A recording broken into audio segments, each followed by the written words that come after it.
Queen Elizabeth II became the longest reigning monarch in 2015, when she overtook Victoria. This year is the 70th anniversary of her ascension to the throne. If I was to ask you to name all the queens of England, you'd probably get dear Liz and Victoria. You'd more than likely be able to name Elizabeth I and Mary Tudor. And if you were big on your history, you'd possibly get Mary II and Queen Anne. But I wager you'd be unlikely to name the subject of today's video, who with a reign that lasted just 9 days, is England's shortest reigning ruler. Welcome to History Watch, where we tell stories worth watching. King Henry VIII died in 1547. You know the guy, big fella, likely to murder wives. Problem is, Edward was only 9 at the time, and those of us with kids can attest they should not be trusted with armies. The second problem was, Edward was a pretty sickly child. He reigned for 6 years, and then sadly died aged only 15. Not a problem. Who's next in line? Well, it would have been his big half-sister Mary, except she was a naughty Catholic. No worries. What about middle sis, Lizzie? Nope. Edward didn't like his stinky sisters at all. See, Daddy Henry had removed his daughters from the line of succession and declared them illegitimate under his first and second succession acts. However, in his later days, the old fatso had reconciled with his girls and issued the third succession act, which firmly declared that if he had no more children, and if Edward died as king, and if Edward also had no children, then and only then could his stinky daughters inherit the throne. Henry didn't like queens, and Edward didn't like his sisters.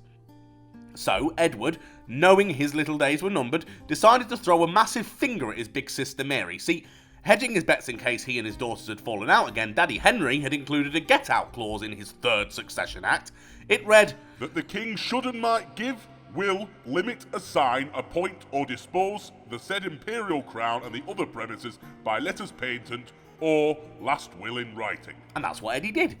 In his will, he renounced Mary and Liz once more. Oh, for fuck's sake, not again! Instead, he named his cousin, the Lady Jane Grey, as his successor. Jane was a distant cousin and a descendant of Edward's aunt.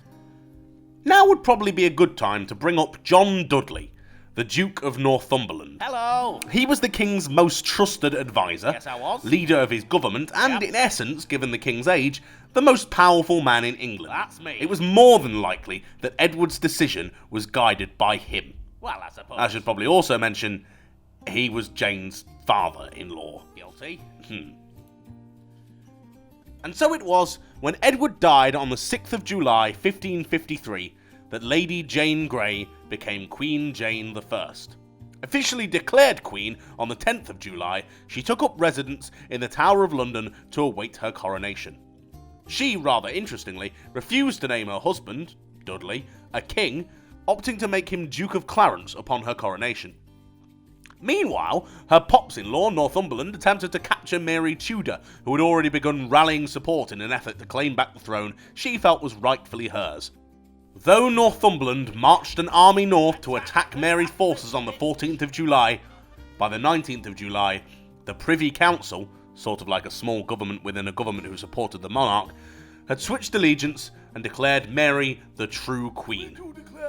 There is a debate whether or not this was a sign of support for Mary, or rather that one Mary loyalist, Henry Fitzalan, had convinced the rest of the council to switch sides.